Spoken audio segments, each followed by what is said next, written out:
And here we go. We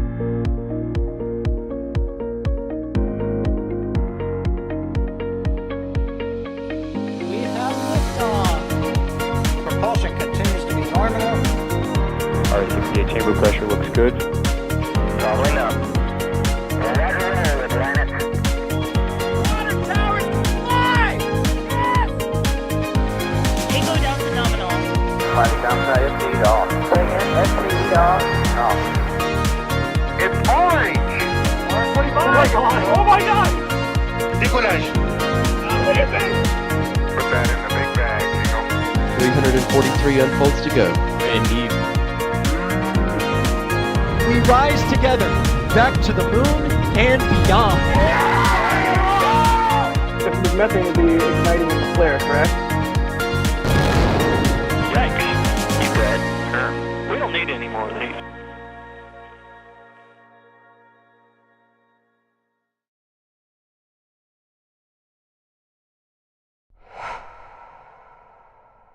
Good evening and welcome to another NSF live stream. Tonight, SpaceX is launching Starlink out of 39A at Kennedy Space Center.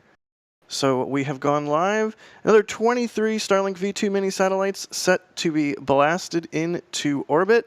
So let's get started. Just under an hour in the countdown. Joining us on commentary today, we have Mr. Trevor Sesnick. Trevor, how you doing? You know, it feels like deja vu. We were just here last night at about the same time, so excited to see yet another Starlink. Indeed. And also out in the field, we have Mr. Max Evans. Max, are you there? I'm here, Jack. How do you have me? Loud and clear, buddy. Excellent. Good morning, good evening, or good afternoon, everybody, depending on where you may be watching from. And yeah, this is a bit like deja vu, because at this time, 24 hours ago, we were getting set for another Starlink mission, and here we are on the adjacent pad here at the Kennedy Space Center, getting ready to go again. So here we go. Indeed. SpaceX just firing off Starlinks left and right. So tonight, Starlink, what is it, 663? That's wild. The numbers don't even make sense anymore. So y'all out there in chat and watching, if you have any questions at NASA Spaceflight, and we will see them pop up in some software that we have running in the background. Also out in the field, we have Dee, who will be operating some cameras for us, and operating the stream tonight is Carson. So thank you to them and the whole team. Excited to see some awesome views of launch tonight. But I think we'll start off with Max. Give us just a little bit of a sit rep. What's it like on the ground? What's the weather? And what are you looking forward to tonight? Well, considering we are already pushed to the very end of the launch window tonight, which opened around 6:30 earlier this evening, either we are, obviously this is the case normally, but at around just before 10, we are either going to go or we're not going to go, or just after 10, excuse me, with fuel load, because of course, being at the end of the window, if they do not begin prop load, we are done for the evening, unfortunately. But that is not the case right now. We are still waiting, but otherwise, it's feeling pretty launchy. We have a beautiful full moon rising to the southeast of us, and it is glorious. But otherwise, we are feeling pretty good out here. Just a slight breeze coming out, but otherwise, it's a beautiful evening. Fantastic. Good to hear it. All right. Let's see. RC Horseman, thanks for gifting 5 Red Team memberships. Super appreciate that. Always see RC Horseman popping up gifting memberships, so thank you. Trevor, tell us a little bit about the booster for tonight. Which booster is this? Yeah, so it's B1077, one of the, I guess, newer space boosters in SpaceX's fleet. It feels kind of weird to say that a booster flying for its 13th flight is new, but right, they've only flown through B1083, so in the grand scheme of things, quite new. It's a pretty cool booster as it's supported, at least one crewed mission, Crew 5, GPS-3, SVO6, Inmarsat I-6, and then Starlink Grep 510, CRS-28, Galaxy 37, USSF 124, and then 2 more Starlinks. It last flew let's see, 36 days ago, on SpaceX's Starlink Group 6-53 mission. So this is a pretty, sorry, that was the incorrect mission that I just named. It was 651. It helps if I'm on the right cell. So, not the quickest turnaround, but definitely, lower than You said 33 days? 36 days. 36 days. That's still like incredibly fast to me. It's not like we're talking on the order of months here. We're talking on the order of weeks. Yeah. And I think that's about the same as the quickest shuttle turnaround. If I remember correctly, the quickest shuttle turnaround was 35 days, but that could be wrong. It's been a while since I looked into that stat. Well, thank you for mentioning shuttles so that we can check that box off the bingo card and none of us get fired. But no, it's an interesting statistic, and hopefully we continue to see Falcon 9 reuse being able to be achieved faster. What's the record for turnaround? Stand by. Like 20-something days? 21 days, 6 hours, and 10 minutes. That's wild. Let's see here. Josh Zero, thank you for the support. They say strap a life-size glass starship to Super Heavy. Okay. And Bideford, thank you, Bideford, for gifting 5 Red Team memberships. Always love seeing your name pop up as well. Thank you for all the support now and forever. All right, let's talk about recovery. The trajectory tonight is to the southeast, Max, and it's going to be landing in the Bahamas on a drone ship? Just about, yeah. So stationed just shy of 600 kilometers downrange tonight is the drone ship Just Read the Instructions, being welcomed back to service after some downtime in the dry dock, getting some much-needed maintenance done, because it is one of their older drone ships now. But as far as we can tell, aiding in fairing recovery tonight is also Bob, which helped out last night, it seems, as well. And so if that's the case, I think Doug is currently tugging back a shortfall of gravitas. Either that or Signet Warhorse is currently with Just Read the Instructions. So there's a little bit of of confusion right now in the back channel because vessels are just every which way, and that tends to be what happens when you launch within about 24 hours of each other with how many vessels are moving around. But yeah, so business as usual really for SpaceX tonight. Nice. The SpaceX Navy having its hands full for sure with all of these launches. What drone ship? Sorry if you said that and I missed it. Yeah, you're good. So it is Just Read the Instructions tonight, being welcomed back after some needed downtime in a dry dock in the Bahamas. Nice. Speaking of marine assets, Sinemi is asking, whatever happened to the SpaceX oil rigs? They sold them for scrap. Womp womp. Hugh Man is asking, so this isn't your ordinary Starlink launch, is it? It actually isn't, right? It's pretty ordinary. No, it's super. Not with that attitude, Trevor. Yeah, no, Trevor, what are you doing? No, this is going to be the launch tonight with the 65th. How do you even say that? 6,500th satellite. There we go. I can talk. The 6,500th Starlink satellite. That is absolutely wild. And thanks to Ben Cooper, the legendary and amazing Ben Cooper, for tweeting that, because that's an interesting fun fact. That also, and today is the 5th anniversary to the day of the very first ever dedicated Starlink mission in 2019, which is pretty remarkable that we've flown, well, not we, SpaceX has flown thousands and thousands and thousands of satellites and even in 2019, launching around 15 to 20 times a year was considered a lot. Right. And if you imagine flying over 100 times a year in 2019, like it's almost unfathomable. But here we are. This is number 54, I think, this year for SpaceX. I can get you that in just a sec, but I was just looking. 55. Yeah. So I was just looking at Starlink V0.9, which was the 5-year anniversary that they're alluding to. And that was actually on May 24th, 2019 at 0230 UTC. So it's almost down to the minute anniversary. It's just 15 minutes off if tonight's launch time holds.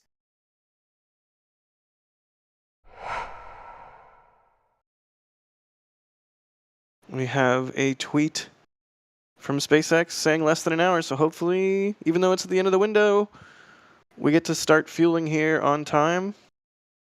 And we see a launch tonight. Yeah, good sign. That said, weather is looking very good. Last I checked, weather was 95% go for today's launch, and all of the additional risk criteria are low. And then in the event of a delay, they have many backup opportunities tomorrow, where weather gets slightly worse, down to only 90% go, with all of the additional risks as low. All right, there you go. Where are we at in the timeline? How long until fueling should be starting? Yeah, so in about 10 minutes is when we should start getting some of those indicators. Where in 10 minutes, the launch director will verify that teams are go for propellant load. And then 3 minutes after that, RP1 begins being loaded onto both stages, as well as liquid oxygen onto the second stage. Sorry, I said that wrong. First stage. The reason why the second stage LOX load does not start right now is because the tank is way smaller, and they want to load that liquid oxygen as close to T0 as possible so that it's as cool as possible and therefore as dense as possible. Following that, at T-minus 20 minute, we'll get the normal T-minus 20 minute vent. Keep in mind, this is LC39A, so it's not quite T-minus 20 minutes and 20 seconds. If I remember correctly, it's a little bit earlier than that, by just a few seconds. And then from there, the usual process will continue, which we'll probably go more into as we get closer. Excellent. Thank you for that, Trevor. Just under 10 minutes till prop should start flowing, so hopefully we see that on time. Russell Snodgrass. Holy cow. $100 super chat. Russell always does these insane super chats. Thank you, Russell. They're asking, an interesting question. Has there ever been a booster to fly a second crew mission, or do they only get that shot once when new? Actually, it's been more common for them to launch on reused boosters these days, right? Yeah, so it still is more typical that so almost every booster's first flight is on a crewed mission nowadays. Like 83 was crew 8, 81 was crew 7, 80 was Axiom 2, crew 5 and crew 6 were on 77, 78. You get the idea. But that said, they definitely, there have been some boosters that have flown several crews. So like, for example, B1080 has launched 2 Axiom missions. And then I think the most flight-proven booster that a crew has flown on may still go to Inspiration. Let me find that. Do. And while you do, Russell, seriously, man, thank you. $100 is so much money. And you know what they say, people vote with their wallets. So it's just so appreciated, the support from you and from everybody that lets us do what we do. Because we love doing what we do. Max, every time... Go ahead. I was wrong, by the way. Axiom 3 has a beat where Axiom 3 flew on B1080-5, so it's 5th flight. Aha. Thanks for that. And also Axiom 1, I believe, flew on a pretty used booster as well. I'm not sure which number that was, but I think it was a pretty dark sooty booster for Axiom 1 too. That was also a -5 flight. You were correct. B1062-5. I forgot this mission supported both Jared's mission and then Axiom. Nice. So not only a second crew mission, but a third as well. So there you go. Good question from Russell. And chat, you don't have to do an insanely generous super chat to get a question in. You can just type at NASA Spaceflight, and we'll see it pop up. So, but once again, thank you so much, Russell. We love what we do, and y'all coming out and supporting lets us do it. Max, do you love what you do? I know you do. I am. almost saying I love what I do, just that this isn't enough. You know, the amount of gratitude that I hold to be able to do this and share this with everybody else, and also living here at the same time. There's no words or feeling that can really describe it. That are at least PG. It's the greatest privilege anyone could ever be offered, honestly, and it's been amazing. So, and it's only made possible by everyone else who keeps showing up. So, Absolutely. Thank you very much. Absolutely. Blake Alexander, another one of those names we see pop up all the time supporting what we do, gifting 5 Red Team memberships. Thank you so much, Blake. You are awesome. And I see people in chat thanking Blake for the gift, too, which is really nice. All right, let's do some more questions while we wait for prop load. How about? Send it. Sending it. 98 Central is asking, any direct-to-cell Starlink satellites on this mission? I think not. I think they're doing most of those, if not all of them, from West Coast, Best Coast. Is that correct? He just had to say it. He had to say it. No, I said it. So for right now, all of the direct-to-cell missions are going from Vandenberg on those Group 8 missions. It is expected that SpaceX will begin launching those from the Cape once they wrap up these Group 6 missions, which we have to be getting near the end of, given that this is what the 60-somethingth launch into Group 6 shell. 60-somethingth. A very accurate and very precise number. Well, because they've skipped a bunch of missions, so it's not actually 63rd. Right. They did, and most recently there was no 660. Actually, that's coming. It hasn't flown yet, but they skipped right over 660 initially. Let me tell you, today will be. Oh, never mind. Like 1, 2, 3, 4, 5, 6, 7, 8, 9, 10, 11. What is 76 minus 11? So that's 65th. That doesn't sound right. Oh, because this is also counting Group 7 launch. Okay, it's 60th-ish. We'll stick with that. Nice. 60th-ish. Yeah, let's just stick with that. Good question, though. Let's see. Let's do another one. Why not? Let's just do a Starship one. Why not? Jamie is asking, do you know roughly when Starship Flight Test 4 will be? Early June. Maybe early June. Maybe as soon as like the 1st of June, based on some of the closures that have dropped. But we shall see. It does indeed seem like we are getting quite close. So there you go. You know what, though? Starship will launch when it launches. Has to be said.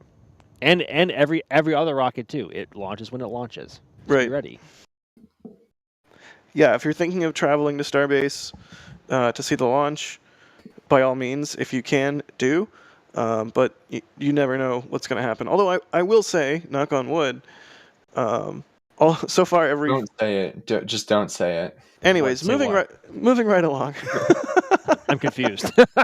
I was just going to say the flight test program so far for the full stack launches, I mean, they've been pretty good about not having a million scrubs and whatnot. So of course now, I was going to move on, but you were like, I'm confused. So I tried saving us. I had no context. I didn't know. Forgive me. All right. Anyways, moving right along now that I've doomed everything. 98 Central is asking, is the water tower that we can see in this shot an original structure, or did SpaceX build it? That's an original to the pad, like pre-SpaceX, right? They just put their name on it. That tower has been there since the space shuttle era, which has obviously been around since 1981 flying. So, yeah, that tower's been there for a while, and it serves Falcon 9 now. So in terms of these sound suppression and water deluge systems at the pad too. The best thing about the tower is when they fill it, like the I'm full sensor, is water just starts pouring out of the top. Literally, yeah. It's a bit unnerving the first time you see it, because you may think, like, for those who don't know, you might think like, oh no, the tower's leaking or something. It's about to break or it's broken, but no. The water tower broke. Yeah. No, that's nominal. That's normal. But can that water tower fly? I mean, define can. Like anything can fly if you wanted to. Yes, precise. I mean, I think that's what Starhopper proved. Did it not? Precisely. Yes. Brian is asking, do Falcon 9s cause pad damage? I think there's a bit of impact that every single launch has, of course, on the surrounding infrastructure, of course. But with how often they are flying out of 40 now, I mean, you have to imagine that either damage or I guess it's more appropriate to call it wear at this point. Right. I was Is more normal and is obviously measured, and whenever they need to either rebolster something or repair something, they take their time and do that. But having 2 available pads to launch Falcon from it helps out with that a lot. The real damage maker, I guess, if you could say that, is Falcon Heavy from Pad A, because it has been known to tear up some of the concrete over there, and also some of the old, what's the word? Not siding, those black panels that they used to be on the far side of the FSS. What were those? Cladding. Shoot, cladding. Thank you. Cladding, yeah. Yeah, Falcon Heavy would do some, like, it was not easy on Pad A, and still isn't Right. easy on Pad A. Right. And that's why SpaceX has taken the effort to remove all of that cladding, I think, for now. So Falcon 9, no, it's not gentle, but it's not obviously destructive. But Falcon Heavy is a very, very, very powerful beast. Yeah, I mean, you read my mind. I was sort of thinking about the distinction between damage and wear. Like, wear is expected and occurs over time from normal operations. Damage is unexpected and, is occurring in a way that you did not anticipate or do not, want or design for. So, yeah, there's wear from every launch of a Falcon 9, but maybe not damage. But also, yeah, like you said, Max, Falcon Heavy, strong. Trevor, I interrupted you. Go ahead. No, I was gonna say, I bet Falcon 9 launching from 39A especially, though, is kind of like, this tickles. Somebody please DM Daily Hopper and ask them to Oh my draw gosh, that. yes, that would be perfect. That would be amazing. Because, I mean, this flame trench did have Saturn V's on it, so... And also the space shuttle too, which was Yeah.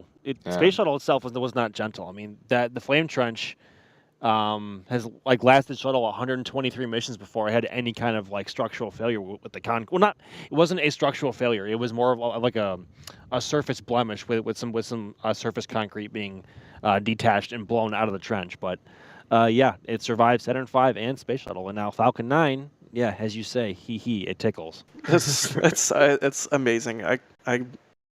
Yeah. Good job, Trevor. I can't even talk.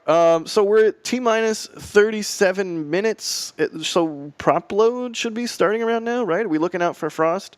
Have we entered the phase of frost watch? Not quite yet. We've entered the phase where if all is on track for tonight's launch, the launch director will verify that they are go for prop load, which will begin in 2 minutes. Aha. Thank you, Trevor. Well, we will be watching for that. Let's do some more questions. Joe is asking, how long does it take for the booster to come back to Cape Canaveral on the drone ships? Max? Usually between 2 to 4 days. It depends. I mean, there are a bunch of factors in that, of course, whether they can get it secured on the drone ship with either the Octograbber or the chains in time, which of course, as we've seen, they can. Presuming normal, I think with Signet Warhorse 1 or Bob and or Doug, around 3 days I think is the average. But Signet Warhorse the Third, which is based in Port Canaveral and is currently there right now, that is one of the quickest drone ships we've ever seen bring back any of the quickest tugboats, excuse me, bringing back the drone ships, and they've been back in under 3 days, like more around the exact 2-day mark at times, a couple times recently, which is remarkable. I think we saw them on the app Marine Traffic being tugged at around 11 knots, which is steaming for a couple of vessels that large with a payload that valuable. But yeah, anywhere from around 2 to 4 days. Yeah, it's about the same on the West Coast as well. And there's always outliers, like you said, from they can't secure the booster, the weather's really bad, so they got to go super slow, all that stuff. Cough, cough, 1058. That was almost 6 months ago already, by the way, somehow. My, how time flies, and also rockets.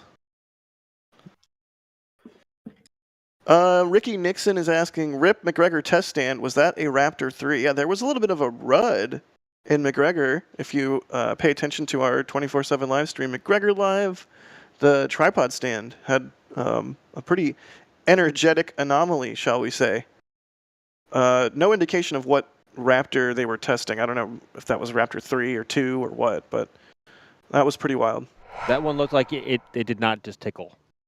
Yeah, you can see there's like an initial engine go boom, and then there's like a residual There explosion. was a visible pressure wave from the secondary explosion up top. Right, so there's the engine RUD, and then there's the really... That's the big boom, yeah. Yeah. Anytime you see air condensing around an explosion, it's like, that's oof. So hopefully SpaceX can get the tripod stand repaired and operational without a whole bunch of time, but yeah, I bet it'll be like a week. yeah, Probably, right, honestly. right. But yeah, it certainly didn't look like very fun for the stand itself. That does not tickle. What does the tripod stand in that case? What does it say, Trevor? In that case? Ouch. Thanks, Trevor. That's gonna leave a mark. Amazing. Here's another Trevor question. Joe is asking, how's the track to 140 plus for this year after this launches and 39A gets ready for Falcon Heavy? How is SpaceX doing, Trevor, on the road to 140 plus launches? Yeah, I mean, if if this is a big if, weather holds up, they should fairly easily be able to achieve the goal, right? They've been hitting their 12 launches or more that they have been needing. What I think tonight's launch is going to be, hold on, let me check. 1, 2, 3, 4, 5, 6, 7, 8, 9. I think this will be the 11th launch of May already, and it's only May 23rd. So they should be able to get 13, 14 launches, and with that pace for the rest of the year, they'll reach their goal. That said, as you correctly pointed out, the cadence next month is probably going to be a little bit slower, since 39A is going to be converted to Falcon Heavy for the upcoming GOES U mission, which I believe is no earlier than June 25th. Yeah, June 25th at 17:16 local time. And then also around that time, Slick 40 will be being converted to Dragon for the Polaris Dawn mission, which we're currently, which documentations have shown is going from 40. So definitely next month we're expecting to see a little bit of a decrease. Hopefully that Vandenberg can kind of help by launching a ton to make up for that. But yeah. Neat. Yeah, 144 launches in a year. Just wild. I'm so here for this insane future that we live in, where SpaceX has really figured this out.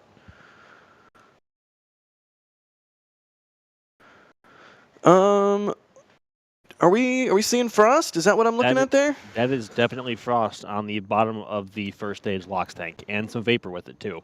Fantastic. So that means that LOX load on stage 1 has begun.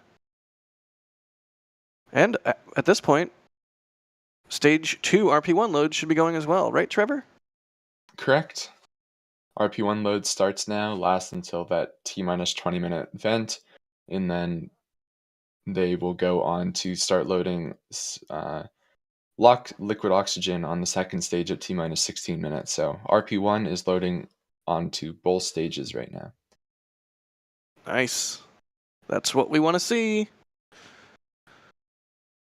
Brankley, thank you for the support. $5 super chat. They say you don't have to say it, but I'll type it. Starship and Starliner doubleheader June 1st. We know. We are very well aware. I mean, here's the thing. Starship is obviously a big deal still. It will always be a big deal. It's the world's largest rocket. But as they start launching them more and more and more, I mean, with 15 refillings on a human lander and all the other things that they want to do with Starship, it's going to become akin to these Starship or to the Starlink launches, where it's like, it's the next day. Here's another Starship. So yeah, the conflict between Starliner and Starship on June 1st is like, oh, it's tricky. We'll obviously be doing our best to bring you the best coverage of both. But that's just how it goes as these things become more commonplace. I think you guys are being way too optimistic that either of those launch dates hold. Also You that. know, Also, yes. Very, very valid. Very. If anything, both are no strangers in our, or they are no strangers to slippage. I guess one could say slippage. Is that Correct. a word? Slippage. Slippage, yes. Okay. It's also a fantastic Hey Arnold reference for like the 3 people that will get that. I don't know what Hey Arnold is. Forgive me. That's I fine. get it. No, you don't, Trevor. It's the most obscure reference I could possibly make.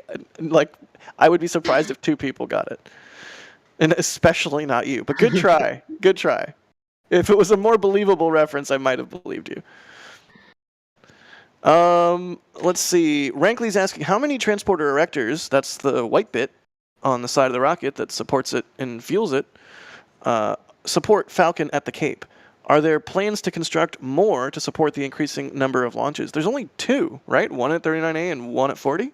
Yeah, I think there's one at each pad, and the one at 39A looks a bit more armored because that also has to support Falcon Heavy as well. And that's what's unique about both, is each transporter erector has a different head, which is the bit at the very, very top of the transporter erector that either supports fairings or it will support Dragon. And also for the TE over at 39A, it also has 2, I think, extenders in the middle to support prop load for the Falcon Heavy sidecores when those are equipped. So yeah, there's 2, but they vary in their, oh gosh, what's the word?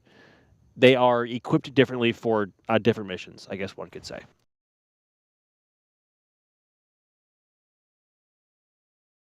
Yeah, it's remarkable the infrastructure that it takes to handle launching this often. And I mean, talking about Starship again, as we see that system mature, I'm sure we see a lot of cues taken from the Falcon 9 program and things like the transporter erector. When ultra armored orbital launch mount, I want to see that. It's going to look like a frickin' battle tank. It's going to be amazing. You know, it makes you wonder because Falcon 9 is built to support its own weight when it's laying horizontal. Starship is not. Right. So I don't know.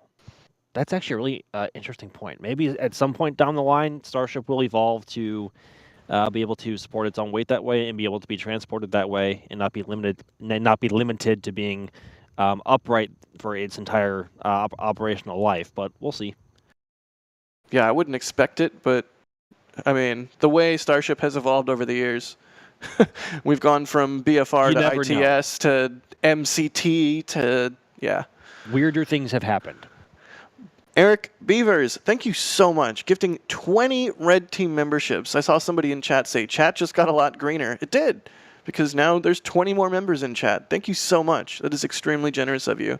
And make sure, if you got the membership, you thank Eric, because that's extremely nice of them. And also now you have a bunch of sweet perks, including like members only emoji, which you can now spam a little bit. I mean, you know, Nightbot might get mad at you, so don't do it too much, but you can spam it a little bit. Like, here, have some star hoppers.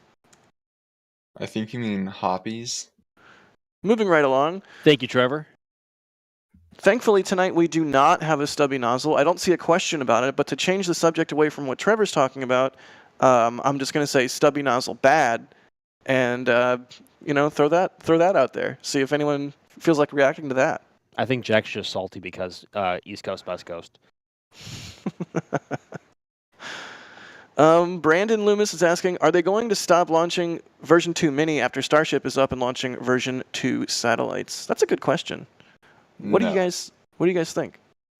We've seen SpaceX has filed for permits, basically saying once Starship is fully operational, they plan on keep launching V2 Mini satellites up until the point where that's actually adding capacity to the network. Because keep in mind, each one of I believe Elon has said that each one of these Starlink launches at this point is net profitable. So they make money off of these. So they want as many satellites up there as they can get. So that means launching on both Starship and Falcon for the time being. Yeah, Starship is absolutely key to SpaceX achieving its goals with Starlink, but Falcon 9 is not going to go away. Makes sense. At least not anytime soon. Right, they need both to get Starlink. I mean, the sheer number of satellites required is just insane. Still, even after SpaceX has launched, what, 6,500 of them? That and also Falcon 9 has just proven how at this point reliable and just how much of a workhorse it is for almost any kind of payload right now, and SpaceX Right. will want to, like, I guess, wring as much performance out of it as they possibly can before they do end up retiring it at some point in the future. Yeah, workhorse is such a great word for what Falcon 9 has achieved. It's almost not adequate though. It's like, is there something above workhorse or like a turbo workhorse? I have no idea, but it's just war horse, maybe, like the tugboats. nice. I see what you did there. William is asking, with so many satellites currently in orbit and more to come, how is each one tracked and controlled to maintain its orbit altitude? How many orbit altitudes can be monitored? They kind of, I mean, SpaceX obviously monitors everything, but the satellites have like an autonomous like collision avoidance system as well, right? Yeah. So the Department of Defense tracks basically every single piece of debris or satellite in orbit that they can.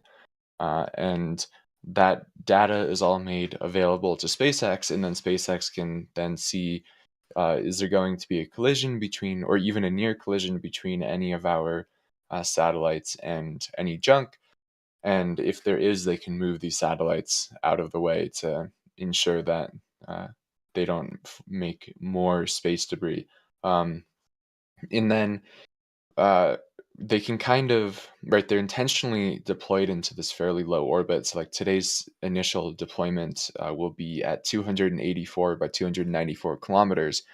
So if any of those satellites are dead on orbit, they can just fairly quickly just deorbit themselves from pure physics and air molecules getting in the way, which is all part of SpaceX being very good space stewardesses with this Starlink constellation, which is very important to set this precedent, since as more and more of these mega constellations go up, you want to be very careful. Yeah, careful is the right word. Space debris. We don't need any more space debris, please. Max, this one's for you. Dasha is asking, how does the wildlife around KFC respond to so many launches within a small time period? Any different than what you would normally see?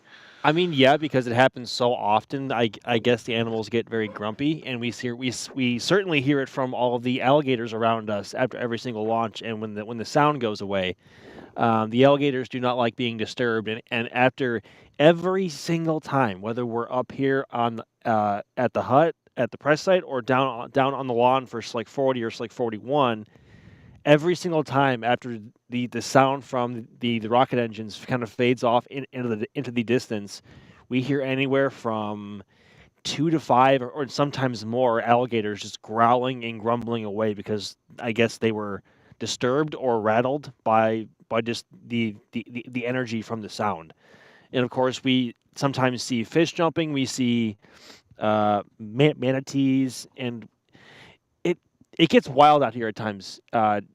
Basically for almost every single launch, and actually most recently over towards the crawler yard over here, which is to the north of the VAB, we hear usually coyotes going after the sound goes away too. So I guess for a few minutes after each launch, it becomes very, very lively here. Interesting. Sawyer would be proud that you said wild while you were mentioning all the animals. It worked perfectly. Speaking of working perfectly, hopefully, with everything flowing into the vehicle anomaly, we are about to see the good old T-minus 20-minute vent. And right on cue, there it is.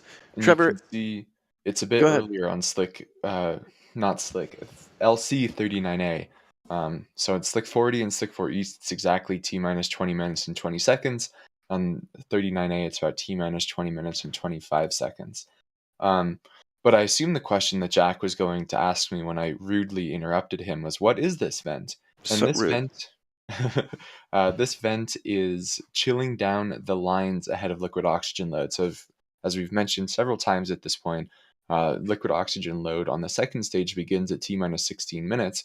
And when beginning that load, you don't want to have your lines be warm because it'll warm up the propellant and it could become vapor. So they chill down the lines ahead of time, which is what that vent that we're seeing right now, which is like going through the tower. That is such a cool view. That must be like the most refreshing thing to feel, except for the fact that you're next to an almost fully fueled Right. bomb at that point, honestly. Max, do you have a ability to snap off a long exposure of that? I bet it would look sick. I would, but the hut roof up here is a bit shaky, especially whenever one of us is walking around. And of course, it is a bit breezy tonight too, so I would love to try, but I would much rather be talking to you lovely people. So I'm sure you could, though. You never know what the wind direction is going to bless you with, or curse you with. Yes. So it goes with rockets.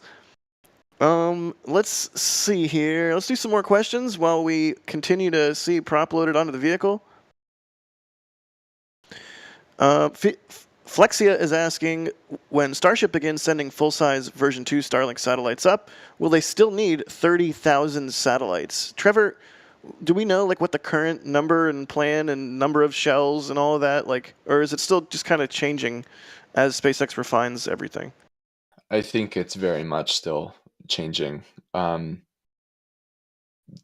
whole, like, SpaceX has been filling up these shells fairly quickly, and with that, they're obviously learning a ton about the constellation. So I don't even know if SpaceX has the best idea of how many satellites they want long term. Like, I imagine that eventually it comes down to, is this constellation making money for SpaceX?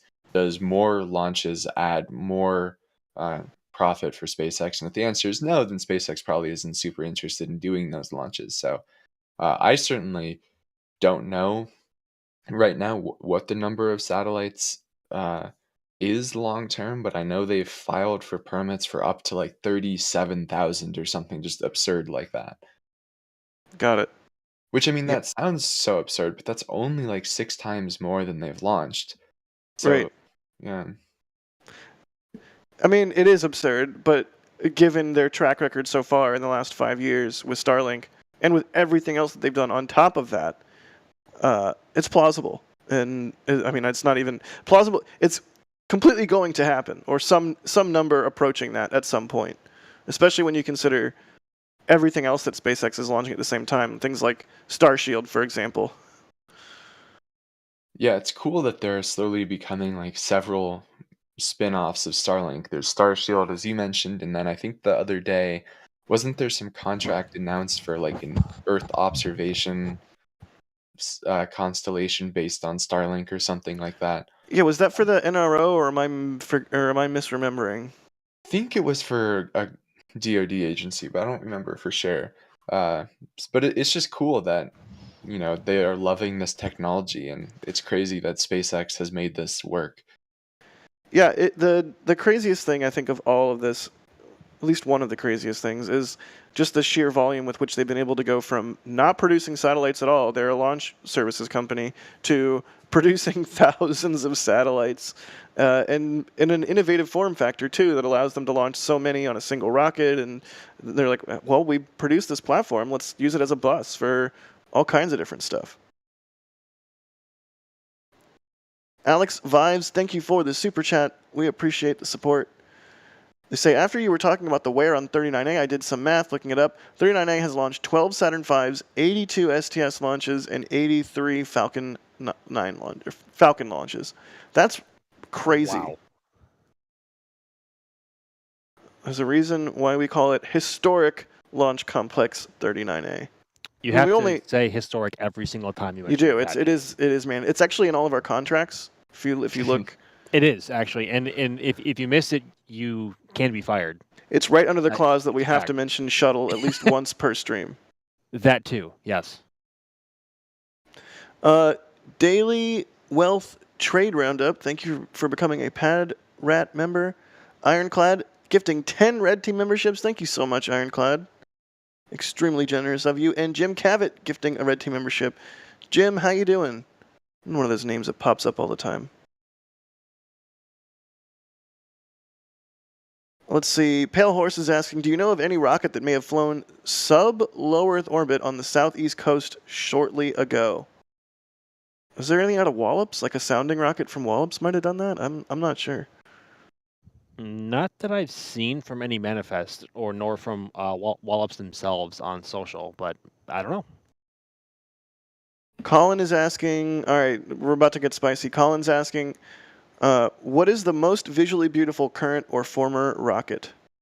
Current or former? Gosh, that either a big makes the list question. very short or very long. Yeah, that's a big question. If we're basically including all possible answers, I would personally have to say either shuttle or Starship. I know Starship is like, I don't know, the new hotness, so of course it's like, ooh, wow, but it's just so crazy. It's just utterly insane to see a tiled vehicle sitting atop a giant steel cylinder. It's just wild, and it's got the flaps. Starship's beautiful, but so is shuttle because it's so insane. Also, in a completely different way. Max, what would you say if you had to answer? I'm not going to hold you to it. It's not like it has to be your answer now and forever. Is this also in my contract too? No, you're good. Okay, good. Because I'm not going to say shuttle because obviously that is an answer that everyone is going to say, so I can't say that. Right. Honestly, Delta IV Heavy. Delta IV Heavy. So if I have to round it to 3, it would be Delta IV Heavy simply because it is so orange and symmetric. It's just glorious. It's orange. It's orange. I have a really big thing for Titan IV Centaur too, Titan IV-B. Oh my gosh, I love Titan IV. Titan IV does slap. It does. It is a monster. I'm old, as you know, Max, and it is conceivable that I could have seen Titan IV's launch, and I will always be sad that I never did. Titan IV is on my list of launches that rockets I wish I could have seen fly. Of Same. course, Shuttle and Saturn V, notwithstanding, obviously. Yeah, And Saturn. the third one, I guess I would have to say, oh golly. There is something about a Falcon Heavy. Yeah. Honestly. Like, I don't know what it is. I mean, Falcon 9 on its own obviously looks very skinny. It's very tall. But when you strap 3 of those cores together, it's the same thing as Delta IV, almost. It's strapping 3 cores together to create this an ultimate heavy lift launch vehicle. Just looks amazing. And also 27 individual engines as opposed to 3 engines on Delta IV Heavy. Right. So, it is pretty wild. And especially whenever Falcon Heavy includes the upper stage life extension package, which is The little gray stripe. Yeah, exactly. I think it looks so unique. And honestly, like one of the most unique launch vehicles I've ever seen, whether it be in real life or in pictures, is the Falcon Heavy that launched the Viasat 3 mission in April of last year. No grid fins, no landing legs. One side booster had launched, I think, 5 times. The other had launched like 9 or 10 times or around there. And the center core was brand new. So it had that, and also the upper stage had the gray stripe. It was like the most Frankenstein-looking rocket like imaginable, but it worked, and it was glorious because of it. I want a fully sooty Falcon Heavy. That would be amazing. Someday, Trevor. Someday. I see everybody's weighing in. Even Carson in the back channel says Falcon Heavy just because double booster landing. Like a Valid. Chad has a variety of opinions. Trevor, what do you think?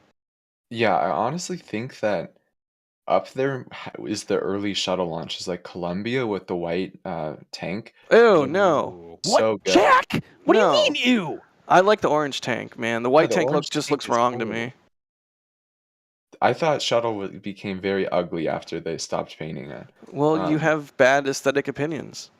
The white ET is superior, just in terms of looks. Sorry. Like the STS-1 launch photos are so amazing. They are. I'm not saying they're not amazing. I'm not saying they're not amazing. And the fact that they changed the color of the tank makes them look that much more amazing and nostalgic. I get you. So yeah, that I hear you. Also, Columbia is just gorgeous with the black Yeah, by far the chimes. best looking shuttle. Yeah, best shuttle and- is still Atlantis, but Columbia might be best looking.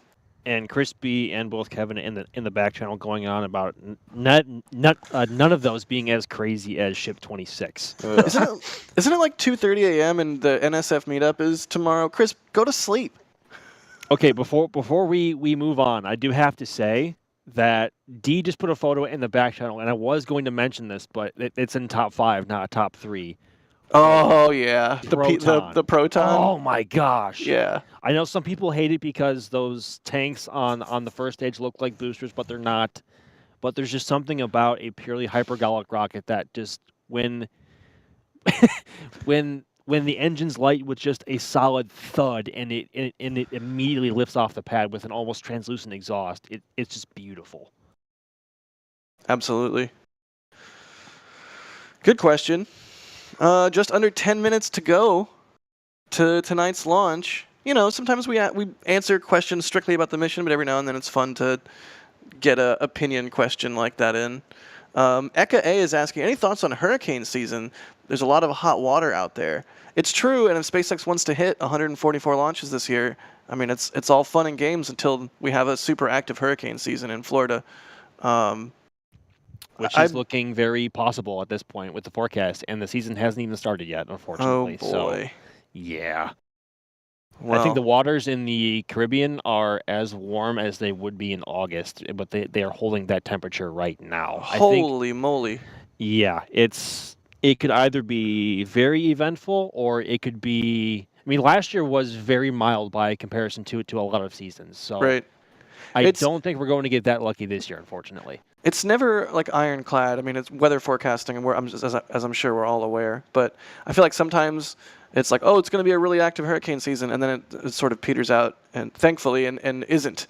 But that isn't the case all the time. And same thing happens on the West Coast. It's like, oh, it's El Nino. We're going to get a whole lot of rain, and then it's like a drought for 2 years.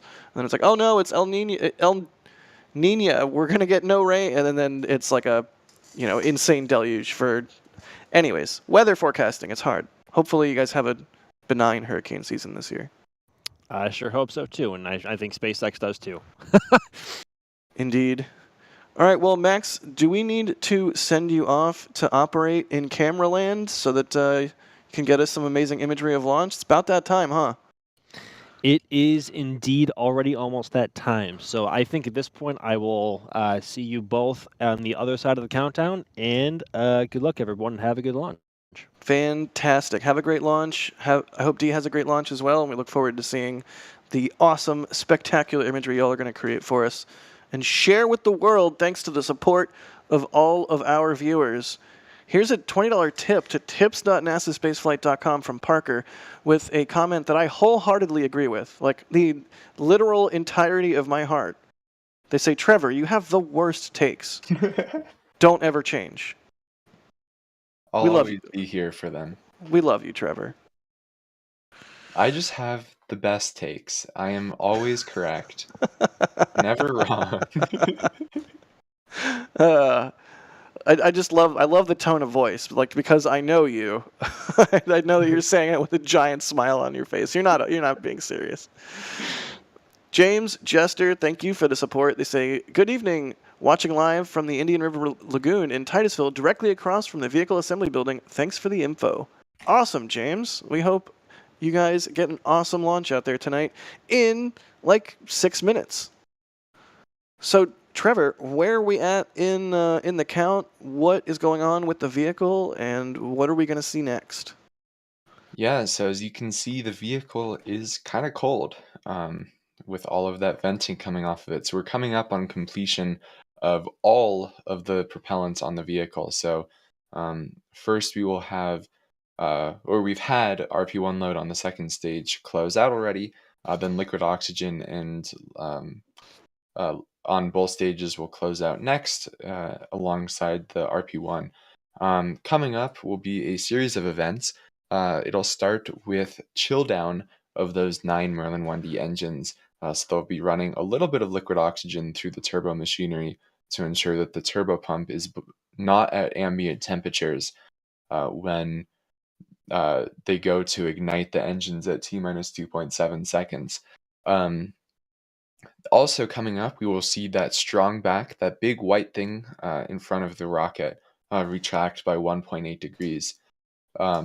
Following this, the vehicle at T-minus 60 seconds will enter startup and begin pressurization for flight before the launch director will verify that they are go for launch at T-minus 45 seconds. Then, if all goes well, at T-minus 2.7 seconds, those 9 Merlin 1D engines will ignite and ramp up to full power. The vehicle will check them to make sure they're healthy, and then the vehicle will command those pneumatic launch clamps to release the vehicle, letting it soar on what will be SpaceX's, I believe we said 54th mission? 55. 55th? Yeah, 54th Falcon, 55th overall mission of 2024, which is just crazy. Bonkies, even, dare I say. All right, 4 minutes to go. Sean Reynolds, thanks for coming, a Pad Rat member. And once again, thank you to all of our members.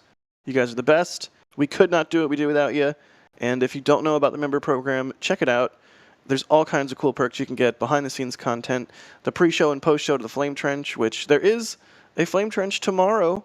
It's our new Friday show, which is actually our old NSF Live show that we now call the Flame Trench. So yeah, if you want to check out the pre- and post-show to that, become a Capcom member and hop into the Discord tomorrow before the show, because that is always fun. And each week, as we've been doing it, there's been more and more people showing up. So I want to see that number keep going up. It's really cool. And join tomorrow if you want to hear my thoughts on Apollo 13. Oh, because you actually watched it. I did watch it. I'm so proud of you. And I'm going to propose something in tomorrow's Flame Trench, but you'll have to wait. Ooh, I'm excited. Let's see. 3 minutes to go.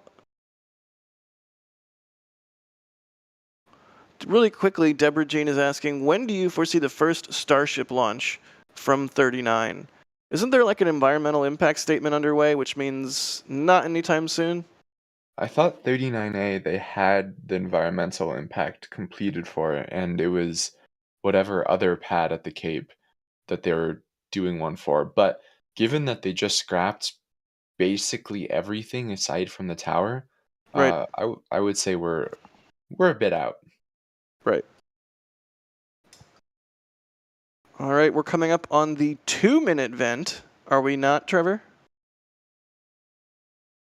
Yeah, so this is kind of the inverse of the T-minus 20-minute vent, where now that stage 2 LOX load is wrapping up, once it's wrapped up, they want to purge the line to make sure there's no more oxygen or other gases that could react when that flamey end gets near it during launch. So, and there's SpaceX's view of the payload fairing. You can easily see both of those both of those fairing halves definitely look flight proven. Oh yeah, they do. Kind of a cool thing in this view, you can see those rectangular, those rectangular little covers that are over the vents on the fairings, because the fairing has to vent the atmosphere inside it as it climbs. Otherwise, they'd be like a pressure differential. So they cover the vents with those little paper things that fall off, and sometimes in launch photos you can see them falling off and getting roasted by the as you say, flamey end, Trevor. Yeah, and those vents were actually moved, like, it feels recent to me, but in the grand scheme of things, it was probably a very long time ago, like 3 years ago. Yeah. Which is still several hundred launches ago, where they used to be kind of spaced radially around the fairing, and then when they switched away from catching the fairing halves into purely water recoveries, they elected to move them to a place where water wouldn't enter as easily. Nice. Under a minute to go. Keep your eyes on the base of the rocket there. Hopefully we'll see the green flash of the TEB. That's triethyl borane, triethyl aluminum, pyrophoric chemical that ignites the RP1 in liquid oxygen in the Merlin engine. Yep. It is pyrophoric, right? Like you mix it. Pyrophoric, yeah. Nice. Which is like a subset of hypergolic, where it combusts as soon as it contacts oxygen. as opposed to hypergolics, which is generally just the general term for two things reacting. But 10 seconds to go. 10 seconds. There goes the water. Here we go. There's that green flash. Ignition. And liftoff of Falcon 9, carrying 23 more Starlink V2 mini satellites into orbit. Let's listen into this fantastic launch audio.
I don't even want to talk over that rumble. Just absolutely beautiful audio. So, as someone who's never seen a rocket launch, I must ask, what's better, the audio or the visuals? I mean, it's a whole package deal. It's hard to pick one or the other. They're both amazing. Yeah. You can see the exhaust plume beginning to expand as the rocket ascends into thinner and thinner atmosphere. One of my favorite things. I mean, the visuals, Trevor, are always amazing, of course, especially for an RTLS or a jellyfish. Because, you know, the rocket doesn't just launch and go away from you. It comes back and lands and or does crazy stuff up in the sky, in the case of a jellyfish. But yeah, it's hard to pick one or the other. Yeah, and now we have the awesome visuals of the exhaust changing blue briefly, and now this is always right before shutdown. Right. Um, Yeah, it's really hard to capture with a camera, but there's that blue, purple, red that happens to the plume. There's first stage shutdown and separation. Let's see second stage start up here in a second. There you go. And here's the separation from SpaceX cameras. Bingo bango, second stage is on its way to orbit. I love that you could see the Florida coastline Right. On the right before. And Nice. there's Max's tracking shot, I believe. Yeah, Max is killing it. You can see the second stage continuing to blast in orbit, and for a second there, we can see the first stage. I do believe Max is going to keep tracking this thing like a champ. I mean, way to go. Love to see it. And this is D's tracking, sorry, not Max's. Aha, thank you, Trevor. Always love seeing like the tendrils of the exhaust plume from the second stage. It looks so wild. Yeah, it really does. Just you can kind of gorgeous. see the fairing, one of the fairing halves. Is that what that was? Yeah, good eye. So it's hard to know for sure, but Absolutely gorgeous views from the Cape team tonight. Fantastic work, everybody. Coming up on T plus 4 minutes. Trevor, how long until we get the booster doing its old burn there? the Bernie bit, the entry burn begins at roughly T plus 6 minutes and 2 seconds, so just under 2 minutes, and that burn is expected to last on the order of 25 seconds, with the usual caveat that that burn is not programmed in. It is entirely the vehicle responding to its environment, determining when that burn should start and when that burn should finish. So sometimes we've seen it be a good bit under the time that SpaceX puts on their site. And then following that, the landing burn will begin at T plus 7 minutes and 52 seconds and land at T plus 8 minutes and 15 seconds. As usual, no, I wasn't sure what that light was for a second. As usual, the entry burn, I was thinking, is that the entry burn? Then I looked at the time. I was like, nope, that's way too early. As usual, the entry burn will be with 3 engines. So it'll start with the single center engine before going to 3 and then back down to 1. And then the landing burn will be with just a single engine. Fantastic. Continuing to track the rocket here. Is this is D's cam? Maybe Max now. It is D.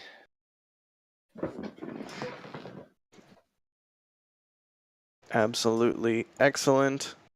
And we will have some replays for y'all, so don't go anywhere, but we still have a whole bunch on our plate, including landing of the first stage. But first, it's got to get through the thick part of the atmosphere by fighting fire with fire, which is just the coolest thing. Supersonic retro propulsion.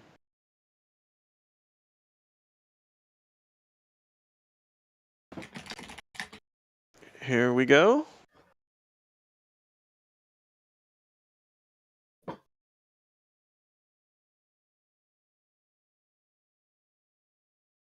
And there you can see it was just a single engine, and then it kind of becomes a line when it goes to all 3. Right.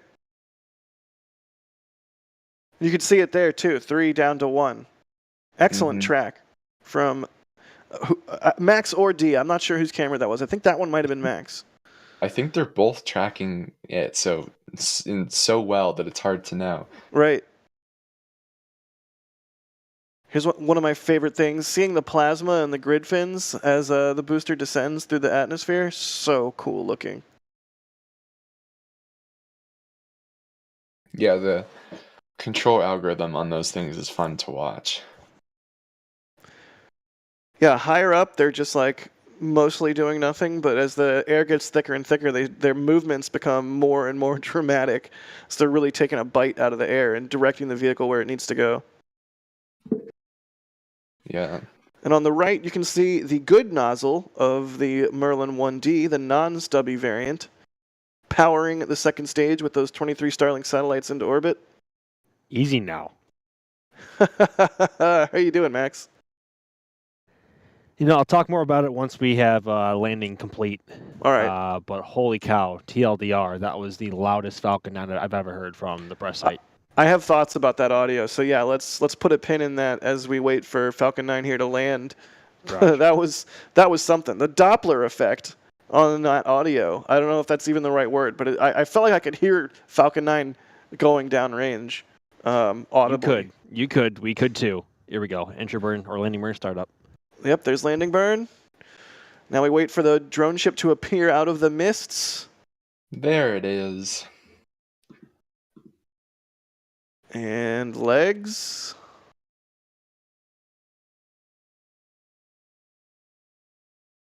Boop. Got a buoy. SpaceX making it look easy as usual. Welcome Gorgeous. back to service. Just read the instructions. Gorgeous silhouetted view. Go ahead, Trevor. SpaceX's 312th booster landing and 238th consecutive booster landing. Remarkable. Absolutely remarkable. And Max, thank you for saying that. Like you said, Just Read the Instructions was in dry dock for a bit. So now it is back in service. So welcome back, Just Read the Instructions. All right, second stage. Engine cutoff should have occurred.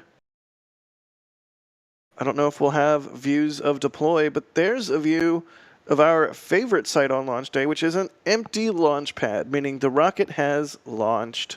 Hooray. Hooray. So, Max, tell us about that launch experience and that audio. I don't think I heard a squeal from the VAB. Yeah, you won't as nearly as much as you would from 40, just because of the angle Falcon 9 has relative to the panels that do squeal on the VAB. But holy cow, that might be the single loudest Falcon 9 I've ever heard from the press site ever. The atmosphere is just right today, I guess. The air is just thick enough, and the acoustic energy was being carried all the way up into our chests. Right. I mean, it's whenever a rocket launches and we're up on the hut, the roof always trembles and shakes a little bit.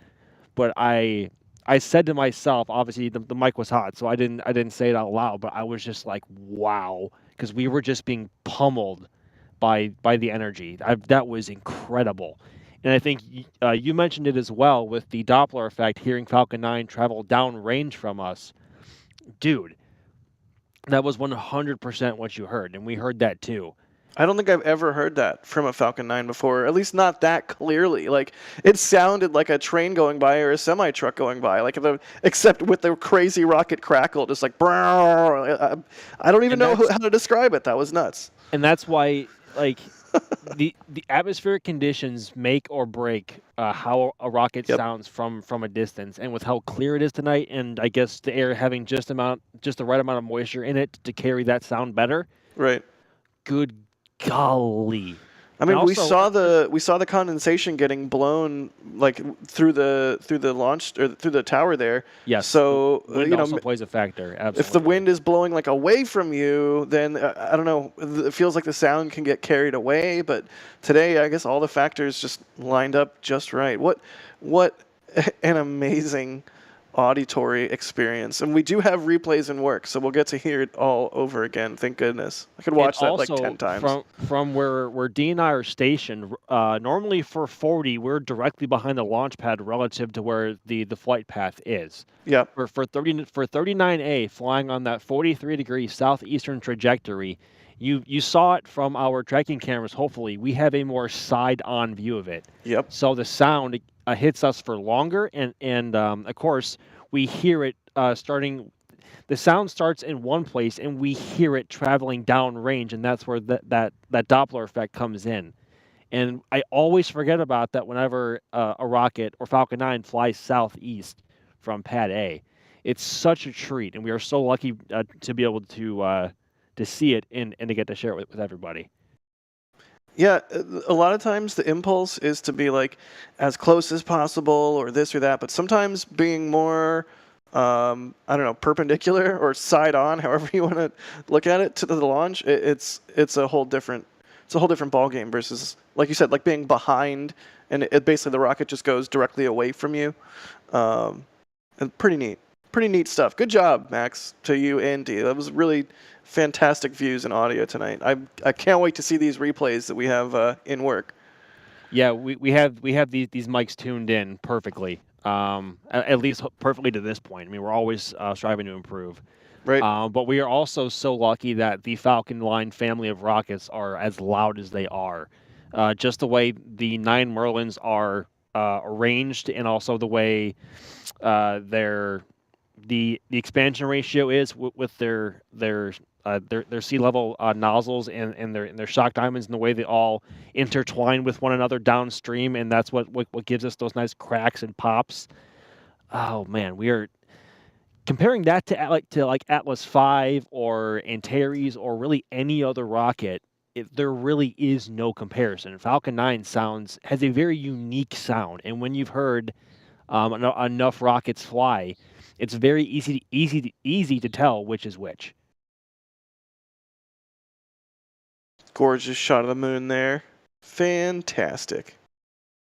Still working on the replays. Stick around. I want to hear that sound again. Like I need more of that in my life. I have word from Dee. The slow-mo is insane. Fantastic. I mean, it always is from Dee, but if they're saying it's extra insane, then I'm all ears and eyes. If he's telling you it's insane, you better buckle up, Buttercup. Consider me fully strapped in. 5-point harness. Julian, thank you so much for the store purchase. Looks like they got the Flight 4 patch. Amazing. Thank you for doing that. And as a brief reminder, once the Flight 4 patches are gone, they're gone. So get them while you can. I think we're approaching, if not more than 50% sold at this point. So, yeah, I don't want anybody to be sad that they didn't get it. But thank you, Julian, for picking one up, and we hope you enjoy it. They're really great patches. Tim, thanks for becoming a Pad Rat member. Fantastic of you. We hope you enjoy all the sweet perks that you have now unlocked for yourself. What a nice thing to do for yourself.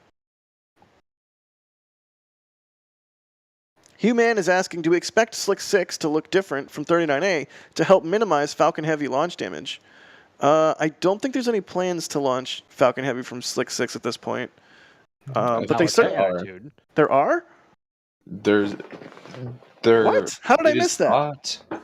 It is thought that some of the NROL missions will need to go from there on Falcon Heavy, but of course this is SpaceX, plans change a ton.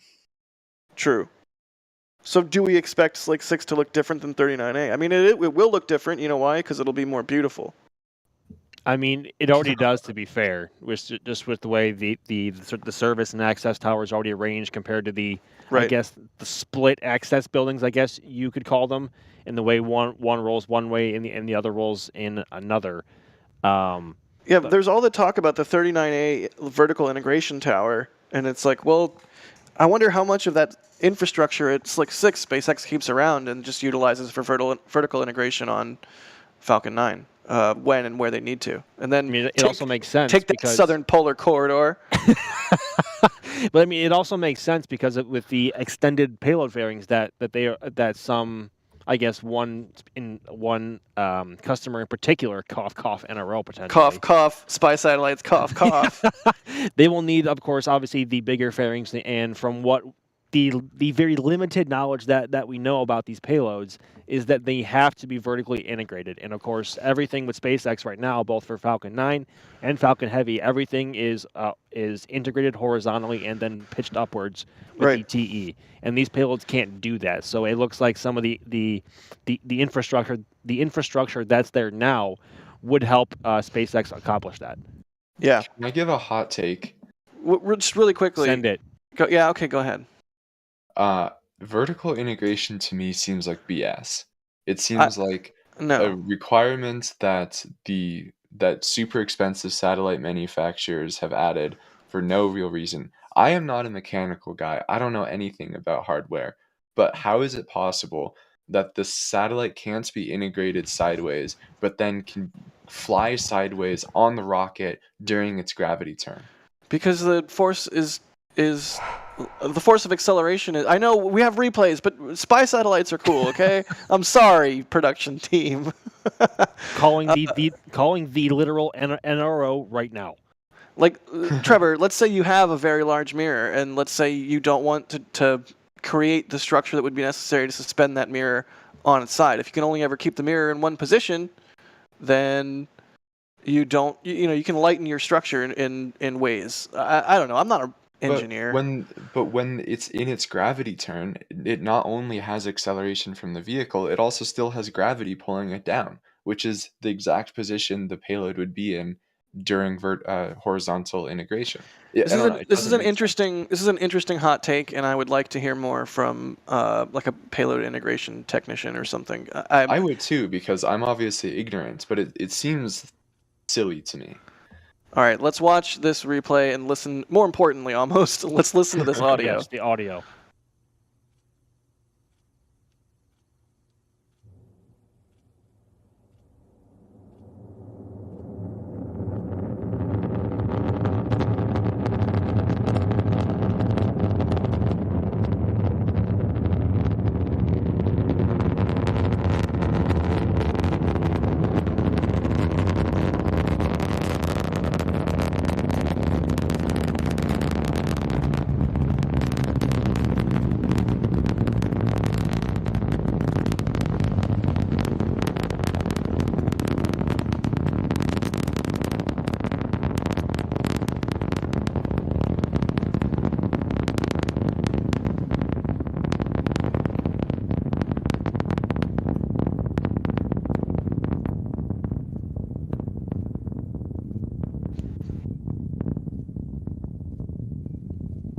Wow. Carson, just play it again. Just play it again. Like I just want to hear it again. The Doppler effect is just, oh man. 9 Nails in chat saying new THX sound. If you know, you know. Yeah, absolutely. You have to be a certain age to get that, you know. Trevor doesn't know. Yeah, Trevor doesn't know. Good Lord. Yeah, we heard it with our own ears, but hearing that over audio, because obviously I didn't have the headset on, and I wouldn't be able to hear it over the headset anyway. To be fair, but just hearing how the microphone captured that was perfect. That was amazing. A bit more fine tuning to go because it was still peaking a little bit, but we're getting there. Yeah, I mean, I think you're like 95, 98% of the way to perfect. Like that was fantastic. There we go, liftoff. Falcon 9 lighting up the night sky on the Space Coast. Gorgeous. Something about the sky being lit up from a launch from historic LC-39A every time. Right. It never gets old. Never gets old. Not sure if we're going to have audio on this one as well. But either way, that's a really cool view. Seeing the light of the rocket sparkling in the water of the turn basin there. What a cool place to be, huh? Yeah. Talk about an understatement. I mean, we do this day in and day out, right? And you can become inured to the insanity and absolute surrealness of this stuff. But yeah, really, really cool. And just once again, everybody that comes out and supports what we do, it enables us to have literally the coolest possible job in the entire world. There's no words. There are no words to express the gratitude that we get to do this. Pretty cool place to be, huh? Says Max. I guess there's worse places to be in the world right now. Yeah, right. And I mean, honestly, the KSC press site at night is something about it, especially when the parking lot's next to empty and it's just us here. It's just like you can. Incredible. It's quiet and it's still, but at the same time, it's almost like you can feel the accumulated energy of every person that has inhabited that space over the years and been in the exact same headspace as you in that exact same moment, in that exact same point in time. I don't know. It's really cool. KSC's cool. I've said it before, but every single time you come here, you can literally feel the history that's taking place here.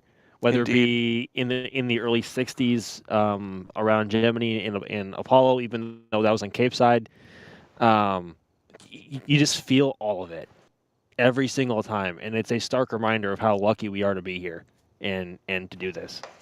Indeed, Max. Couldn't have said it better myself. Let's do another replay. Is this D's replay?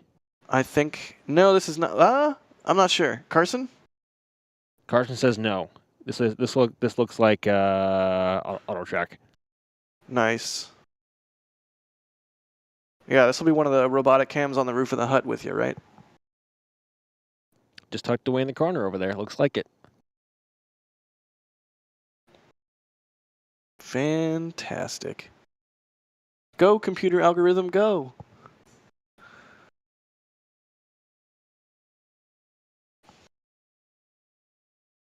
Something about Caroloc's exhaust against a black sky.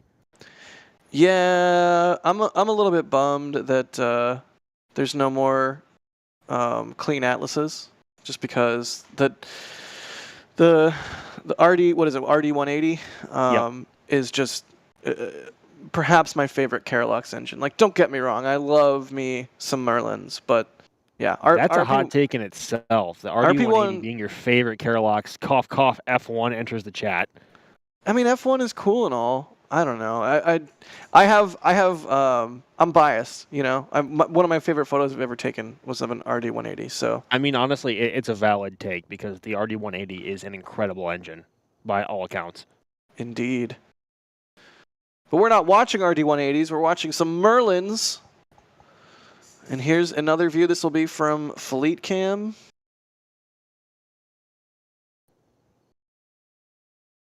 Just lights up the sky. Look at that. Right. And is that a crane or is that a booster? It's a bird. It's a plane. Oh, it's just a bird. Never mind, just bird. Sorry, false It's just a alarm. bird. Yeah, Carson's saying it is a booster and a crane. Neat. Ooh, Elon just tweeted that 10 days until Flight 4 of Starship. I guess Where does that confirms. Where does that put us? First? Is that June 1st? That is June 1st. Excellent. Heyo, it's getting real. That's actually technically June 2nd, but I'm assuming he kind of means like the 1st/2nd. Yeah, which is the 0th day? Yeah. The answer is yes. Super cool. I love the wide views. It's not like the super close-up shot and everything, but the wide views really give you a sense of what it looks like to the human eye, especially as the rocket picks up speed and starts cooking across the sky. Max, what's your favorite phase of a launch, like as a viewer or photographer? It depends on the launch pad. For pad A, obviously initial liftoff because we can see the exhaust very rapidly exit the flame trench, and then Right. especially at night, there's obviously things get like enormously brighter as the rocket ascends and clears the tower and the TE throws back. But also further in flight, actually before that, right when the rocket approaches transonic speeds, occasionally there is a vapor cone. Yeah. Yeah. Sometimes it's just a little donut. Sometimes it literally encapsulates the entire rocket, which is insane. Right. But that is very dependent on what the atmosphere is doing that day. Beyond that, right when it gets into the upper atmosphere, and you can see the individual exhausts from all 9 Merlins beginning to expand away from each other, and the color change, I think that's it. You can see the tweet there from Elon, Flight 4 in about 10 days. So yeah, we will be bringing you all the coverage that we can leading up to and of course of Flight 4. So if you haven't hit subscribe, if you don't come around here for rocket coverage often, well, you found the right place. And if you do, well then you know the deal, and we will be doing our best to bring you the very best coverage we can, not only of Starship Flight 4, but also of Starliner and everything else going on that we possibly can. Yeah, just before I forget, Max, the donut, the transonic donut, the vapor donut, especially when it's like a rainbow donut. We talk a lot about the jellyfish, and it's like, Yes. oh, is it gonna be a jellyfish launch? But we should really talk about we're gonna get a rainbow donut tonight? No. And the thing is, you never know. Whereas with jellies, you can usually predict. Right. With vapor cones or vapor shapes, donuts, whatever you want to call them, you'd never know until that exact moment in time where it's traveling at the right speed, at the right point in the atmosphere through, I guess, the right patch of moisture, and then it can either happen within a few tenths of a second, or it can last sometimes for a whole 1 to 2 seconds. You never know. You never know. You know what I do know, though? I am extremely appreciative that David Kerr became a flight engineer member. That's one of our 2 higher levels of support. Thank you so much, David. That is an outstanding amount of support. You get Discord access, so pop into Discord and say, hey, you get the pre-show and post-show to the Flame Trench. You get all the behind-the-scenes content, the members-only content, the members-only live streams that we occasionally do. And you, of course, get your name at the end of every NSF Live and Flame Trench episode. So holy cow, David, that is outstanding. Thank you so much. We absolutely appreciate it. Warren, thanks for the super chat. David, thanks for picking up the Flight 4 patch. They say, can't wait till Flight 4. Go Starship, go SpaceX. I think it's safe to say we all can't wait for Flight 4. Miguel, grabbing some stuff from the store. They say, amazing sound. Indeed. Wayno, thank you for the super chat. They say, mind-blowing audio and video tonight we otherwise wouldn't have been able to experience without NSF. Thank you all for your awesome work every day. Indeed. And thank you, Cape Team, for your hard work. That was a fantastic launch. And Ty, grabbing the Flight 4 patch as well from the store. They say, thanks for the patch. I now have all 4. Keep up the great work. Congratulations, Ty. You caught them all. You are a Patchamon master. I can't believe I just said that out loud. On that note...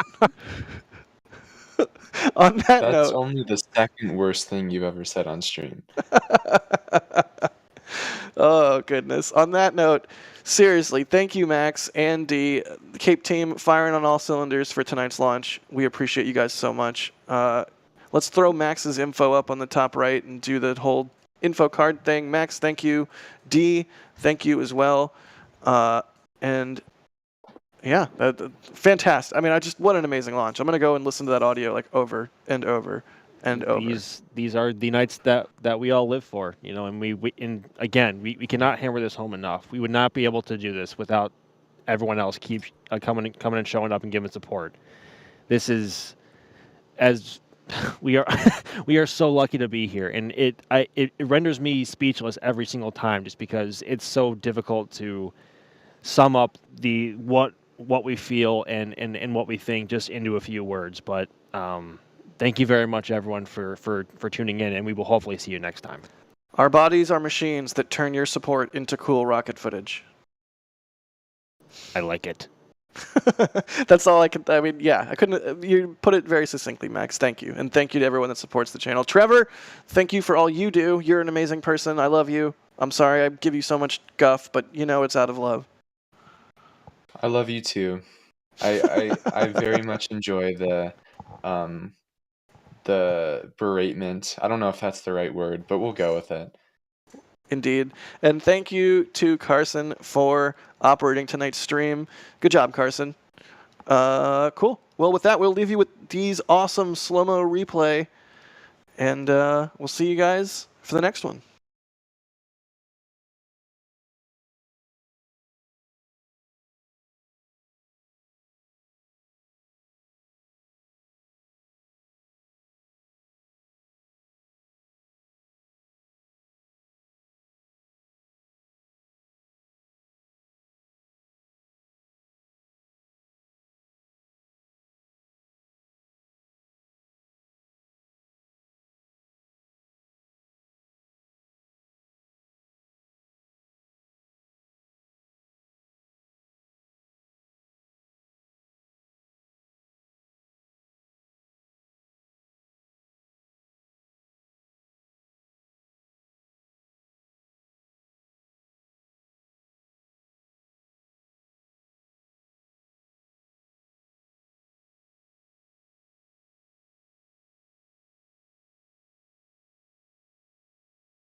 And here we go.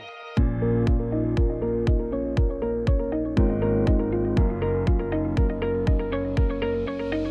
have liftoff. Propulsion continues to be normal. RS-68 chamber pressure looks good. Following up. Roger, with Planet. Water towers, fly! Yes! Tango down to nominal. Flight downside FTE off. Say again, FTE off. Off. It's orange! Oh my god! Oh my god! Decollage. What is it? Put that in the big bag, 343 unfolds to go. Indeed. We rise together back to the moon and beyond. If there's methane, it'd be igniting in the flare, correct?